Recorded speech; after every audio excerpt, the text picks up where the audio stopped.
السلام علیکم ناظرین، میں ہوں حسن علی اور آپ دیکھ رہے ہیں حسن انفو ٹی وی۔ ناظرین، آپ نے بہت جگہ ہاتھی کو دیکھا ہوگا، لیکن آج میں آپ کو ہاتھی کے بارے میں کچھ دلچسپ معلومات کے بارے میں بتاؤں گا۔ ٹی وی پر ڈزنی چینل پر آپ سبھی ضرور واقف ہوں گے، کیونکہ ان کے بنائے ہوئے شاہکار دیکھ کر ہی ہم سب بڑے ہوئے ہیں اور آپ لوگ بھی بڑے ہو رہے ہیں۔ لائن کنگ مووی کو منظر عام پر آئے ہوئے کئی سال بیت چکے ہیں، مگر اس کا جادو آج بھی سر چڑھ کر بول رہا ہے۔ بالکل اسی طرح ایک مووی ڈمبو بھی ہے، جس کا مرکزی کردار ایک ہاتھی ہے۔ اسی لیے آج میں آپ کو ہاتھی کے بارے میں کچھ معلومات فراہم کر رہا ہوں۔ جنگل میں رہنے والے جانوروں میں ہاتھی کو اللہ تعالیٰ نے بے حد طاقتور بنایا ہے اور بہت سی خصوصیات سے نوازا ہے۔ ہاتھی ایک دیوقامت ممالیہ جانور ہے اور جسامت کے لحاظ سے دیگر جانوروں سے بڑا ہے۔ ہاتھی کی 3 اقسام پائی جاتی ہیں: افریقی ہاتھی،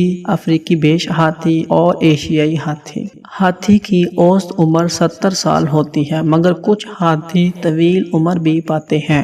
ہاتھی کی کھال 1 انچ موٹی ہوتی ہے۔ ہاتھی ایک دوسروں سے اپنے پاؤں کے کھروں سے رابطہ کرتے ہیں اور بہت سے خطرات کے بارے میں ایک دوسروں کو آگاہ بھی کرتے ہیں۔ ہاتھی کے کان ہوتے تو بہت بڑے ہیں، لیکن اس کے باوجود ان کے سننے کی صلاحیت بہت کمزور ہوتی ہے۔ ان کی بڑی سونڈ کی وجہ سے ان کو سونگھنے کی صلاحیت بہت تیز ہوتی ہے۔ سونڈ کے ذریعے بہت وزنی چیزیں اٹھا سکتا ہے، درختوں کے بڑے بڑے تنے اٹھا لیتا ہے۔ ان کی دیکھنے کی صلاحیت تیز ہوتی ہے۔ سب سے وزنی ہاتھی 2,40,000 پاؤنڈ تک کا تھا، جو 13 فٹ اونچا تھا۔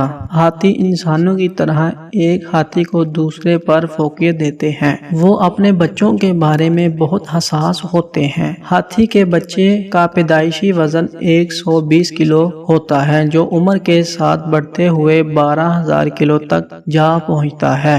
ہاتھی کا پسندیدہ کھانا گنا ہے، مگر اس کے ساتھ ہاتھی دیگر پھل، سبزیاں اور گھاس بھی شوق سے کھاتا ہے۔ بادشاہوں کے زمانے میں ہاتھی کو بطور سواری بھی استعمال کیا جاتا تھا۔ ہاتھی کے دانت نوکیلے اور تیز ہوتے ہیں اور ان کی قیمت لاکھوں میں ہوتی ہے۔